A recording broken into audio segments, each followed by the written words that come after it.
Hello, welcome to NFW. I am Jen A. Durand. I am a romantic fiction writer. I write contemporary fantasy and paranormal romance. NFW is a podcast that I really wanted to start for a while. It took a lot of planning and formulating to get to this point, and I'm so happy to be here. I just wanted to have a conversation about romance writing and women and representing characters of different body types. So this week's episode is called Size 16 and Fabulous. My first book was Winter's Homecoming. It's the first book in a so far 5-part series called The Secrets, Lies, and Betrayal, in which my main character in Winter's Homecoming is Jinx Winter. She's a size 16 black woman with a very strong personality. She's very upfront and confrontational. She doesn't really take a whole lot of attitude from people, but she tends to give out a whole lot of attitude. And one of the reasons why I wrote the character is because I have always been a bigger girl. I went through middle school as a big girl, high school as a big girl, college, all of my graduate school as a big girl. I have a lot of curves.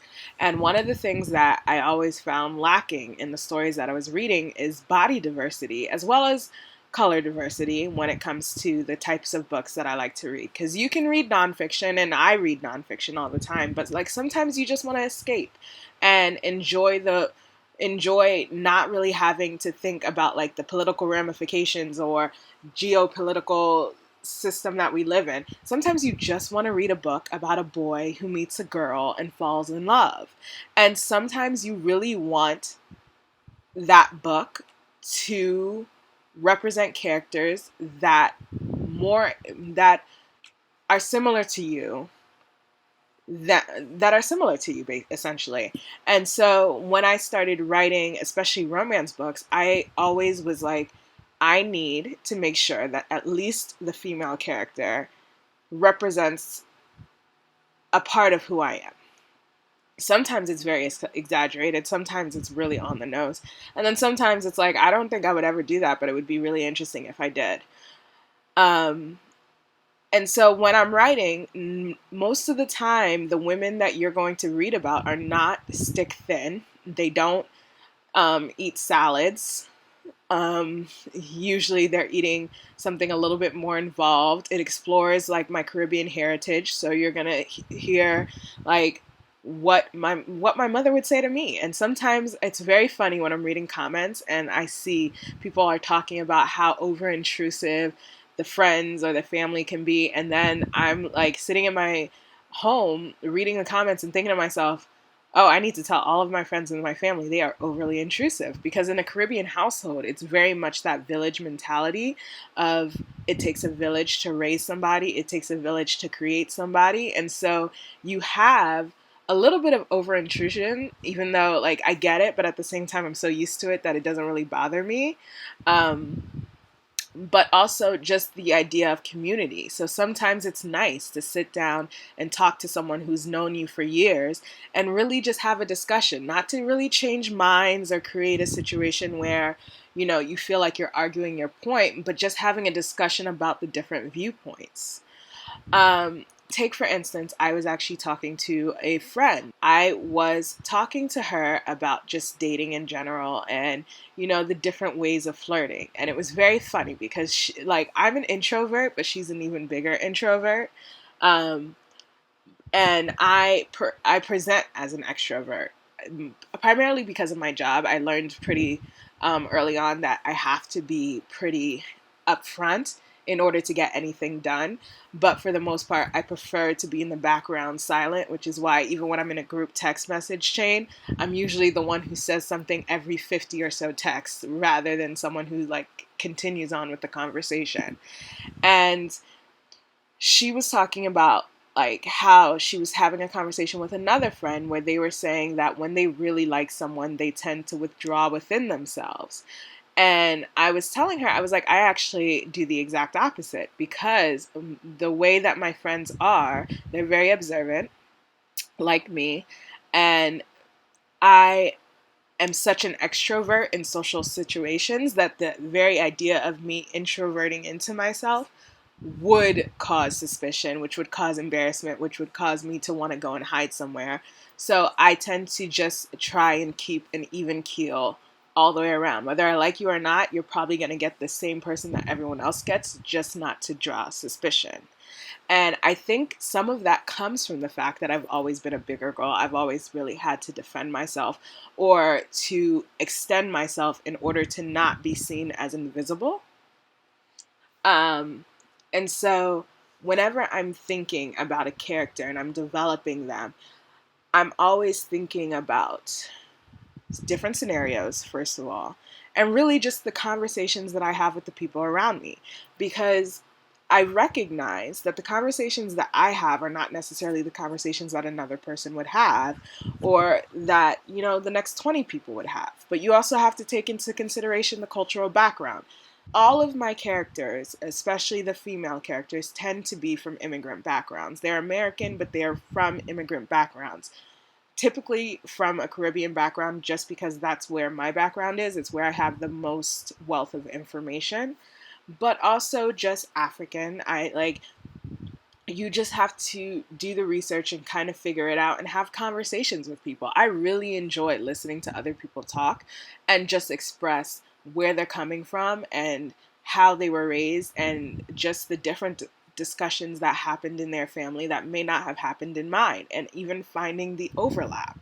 And so whenever I'm drafting or writing a character, it's always going to be, okay, this is a woman who has embraced herself fully, who is aware of who she is as a human being, which is rare, and very difficult, but also who understands that no matter her body type, no matter how she presents to the world, she's still deserving of love, and she just needs to figure out what that love is for her. Because one of the things that I learned, I want to say in college, is that love means different things to different people, which is really something we don't really think about when we're younger than when we're getting older and we're looking at various types of relationships. And you see someone and you're looking at their relationship from the outside looking in, and you're thinking to yourself, oh, this wouldn't work for me. Oh, this would work for me.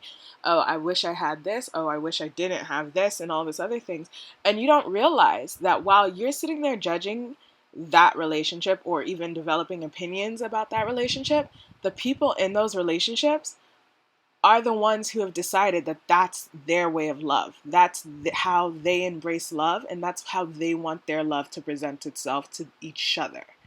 And so it's so interesting when I'm getting comments back about like, oh, I don't think I like this character because, and I love those comments because that means you got sucked into the story. You really read it and wanted to be a part of it, and you put yourself in the shoes of whoever character you most resonated with.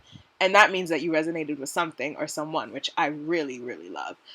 But I don't agree with this, or I don't find it believable.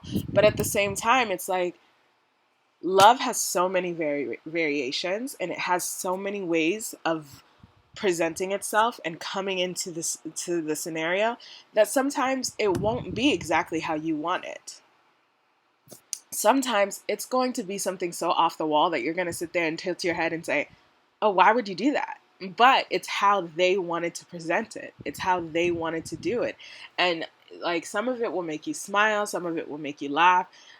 In the particular story I mentioned earlier, Winter's Homecoming, it's very much a coming of age and really just a self-discovery, because you have this woman who's been hurt by her past. She lost her parents. She kind of had to figure out her own way in the world, who's confronted with this man who wants nothing more than to love her, even though she has interpreted love as loss.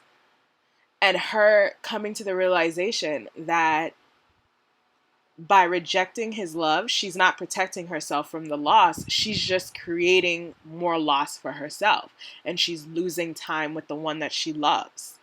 and it's actually one of my favorite stories. I know it's like I say that it's my first, but it's not. I've written a lot of stories.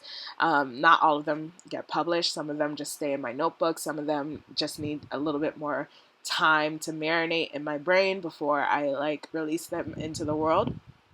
But Winter Homecoming has always been one of my favorites because Jinx really is, I have to say, one of the characters that resonates the most with me. She is intelligent, she's beautiful, she is giving and fully aware of what family is and how she wants to protect it. Whether or not the way she protects it is correct is a whole different ballgame and a whole different discussion.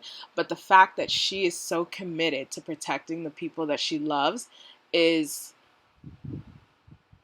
very much a part of my own character as a person, and I can appreciate that and I love that in her.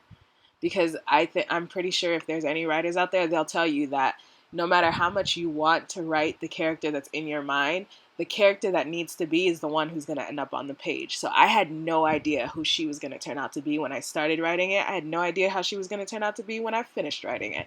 It was just something that developed over time and with thought, and I could not be more proud.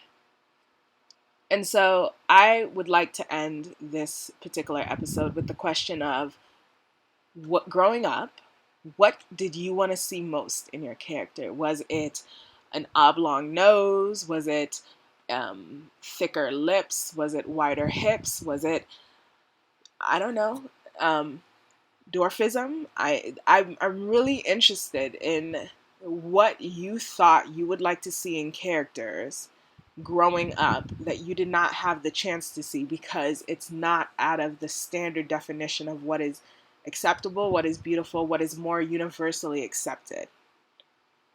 All right, thank you. Well, have a great day. Again, I am Jenna Durand, and I really appreciate your taking the time to listen. Bye bye.